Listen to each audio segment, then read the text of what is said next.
Good morning. We have another of the rare cloudy days here in Phoenix, so we thought we'd do a real quick video just to walk through. First thing here is the tropic pink guava. It is really loving the weather. The little flower buds are all sticking out and they're all over it now, and we should get fruit hopefully in August. Pretty big now, it's about maybe 7 feet high. Up next here is the Santa Rosa plum, weeping variety. Some fruit on it has never held a lot. Hopefully that'll improve with age. But it's still a beautiful tree, and we'll keep it for now to give it some time.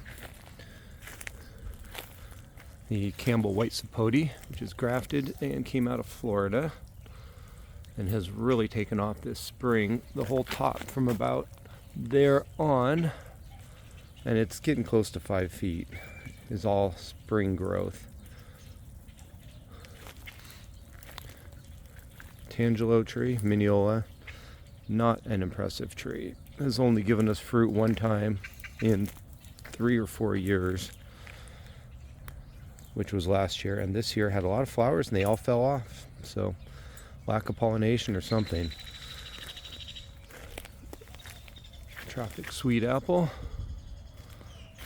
did not flower this year, and in fact did not even completely defoliate, but it's looking healthier than usual, so maybe that's a good thing.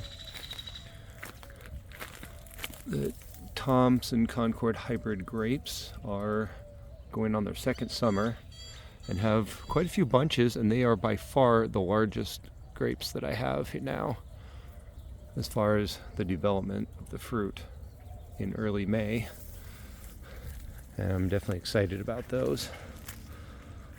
Anna apples, be a while still. They're only the size of,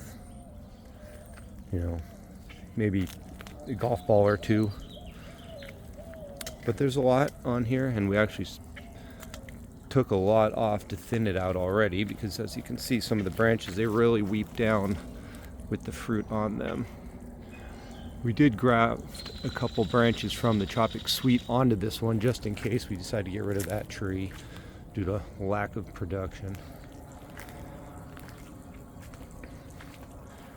The Red Flame grapevine has never done amazing, unfortunately. It is getting some fruit, and they do ripen a little bit later in the season than the Thompson ones, which is nice, and they have a good flavor, but it just isn't a very productive vine, so I don't know, hopefully it'll improve this year. Our first and oldest fig tree, which we believe is a Cadota, but we didn't keep very good records when we first started. It has a yellow type of fig when it's ripe. It gets fairly large, very sweet, honey flavored, but not the most flavorful, as in berry notes or anything of that nature. But this early crop is already getting pretty big, and there's a lot of them all on the new growth. Tiger Panache fig tree. This is its second spring in this location. I had it in another spot and I dug it up in spring of 24 and moved it over here, and it is really liking this spot. It's in the grass, which isn't always ideal, but it has its own bubbler and it's looking very nice. So a little bit of lemongrass, wonderful pomegranate, kind of growing it towards a tree shape, so keep the bottom trimmed as best I can. Compromise some fruit because of that, but that's okay.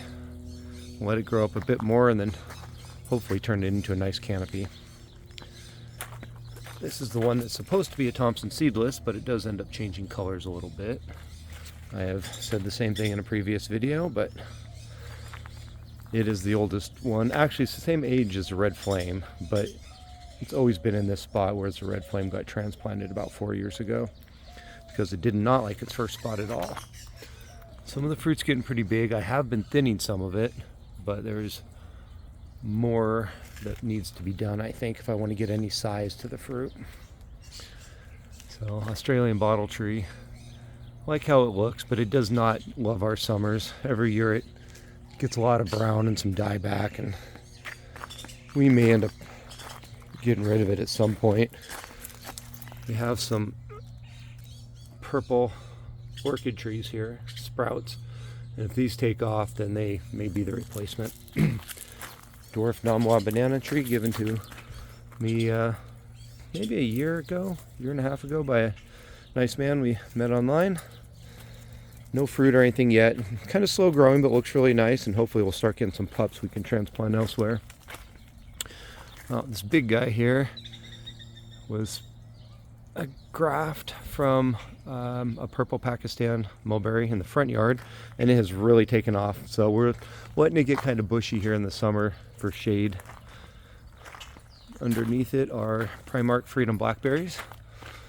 So this is their second spring, and they are actually starting to produce quite a lot. You have to let them get fairly soft though, and we have bird netting on there because the birds already started hitting them. If you pick them when they're not super soft, which large bulbs to the fruit, they're just going to be pretty sour. But we got quite a few last year, and we have 3 of these bushes in different locations. So we should get quite a few, hopefully enough to freeze and do some other stuff with, maybe jam.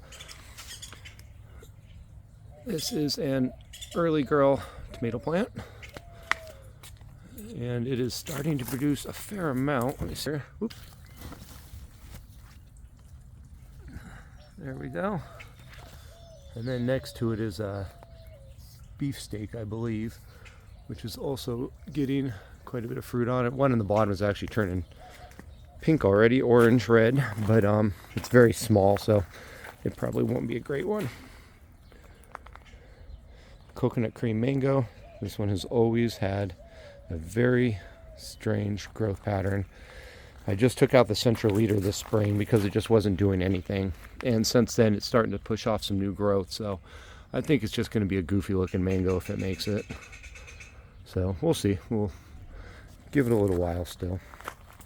Some little sprouted avocados, white sapotes, just projects.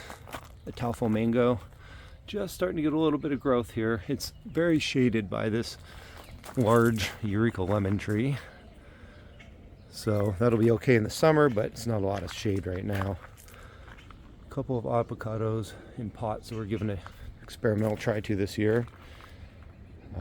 A seedling peach tree from one in the front yard. I don't know which one it is, but I suspect it was the Desert Gold. Kohala longan doing pretty well. Had a bunch of fruit panicles, which I stripped off for the most part, although it looks like there are a couple in there that I missed. So made it through winter okay, made it through last summer all right. Hopefully this summer it will as well. Behind it is a seedling loquat, which has been in the ground since, I guess, February of 24, it looks like. So probably still a little bit away from fruiting, but it's been doing well. It takes a little scorch in the summer typically, but I put up a kind of ganky shade cloth last summer and that did help, so I just did that again now. A jumbo persimmon, which was put in the winter, and so I woke up, and so far it's doing okay. Has a lot of shade around it, so we'll give it as much of a head start as we can. Brewster lychee, which went in I think about a year ago or so too, and it is had some, growth. I tried to flower. I took all those off, but it did just shoot up a new sprout, so hopefully that's a good sign. Namdok Mai mango.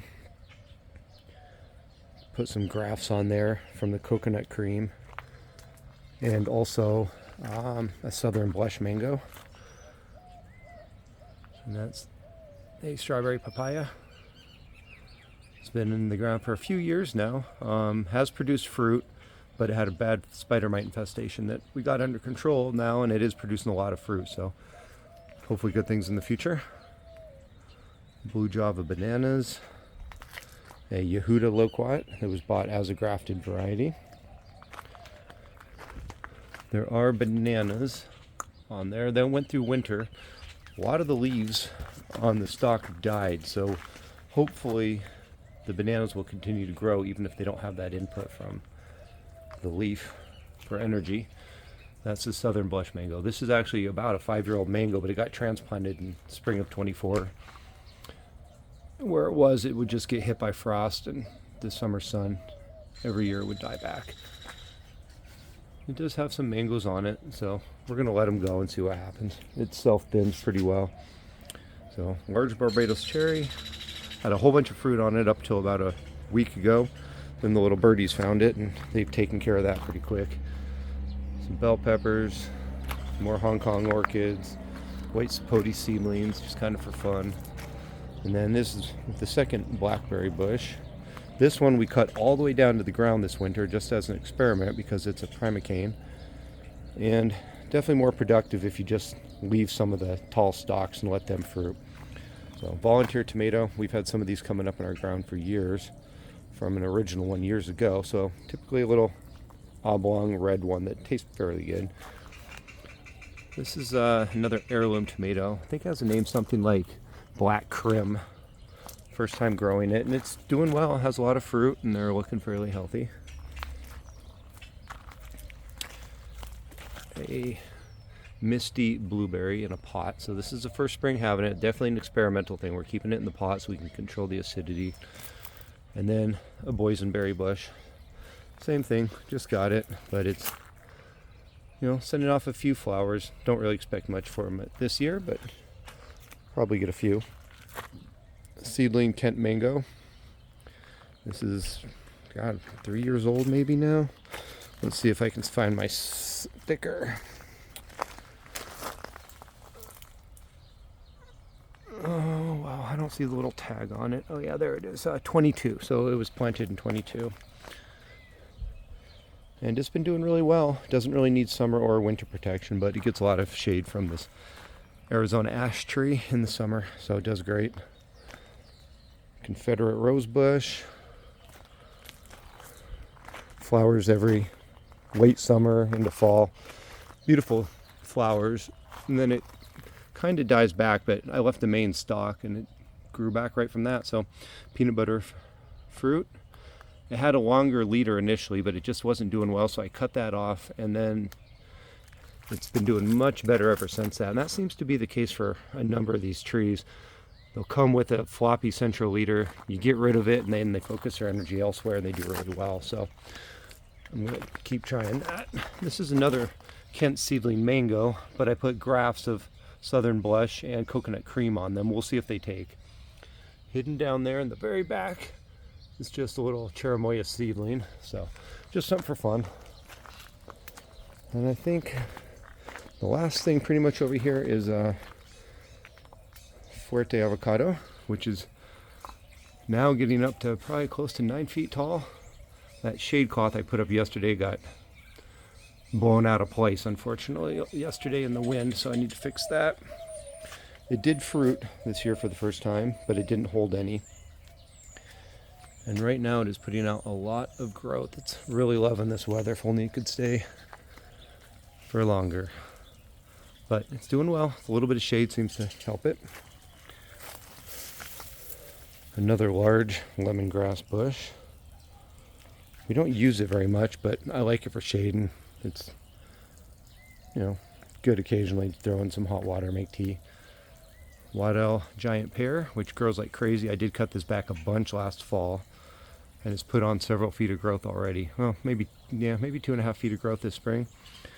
And it did produce some fruit last year, and this year it has more. So they're getting pretty big already. I mean, they're maybe a ping pong ball size, and only in May, and they're not ripe until December. An artichoke. So first year in the ground. It's got quite a few. I don't think they're going to get very big this year. We might just let them all go to flower, and then hopefully next year we'll get some actual edible fruit off of it. Hidden down in here is a green sapote, which is right there. The top didn't do well over the winter, but it sent out a side shoot, so hopefully that'll do okay. I love the Mame sapote fruit, but I haven't tried to grow one, and I think there'll be a challenge here due to the cold. This is another green sapote fruit grafted also. And this one is a Hawaiian origin one. The other one I believe is called a Whitman. And then, oh yeah, some little papaya seedlings have just popped up there. I think that's about it. All right. Hope everyone's enjoying this beautiful spring.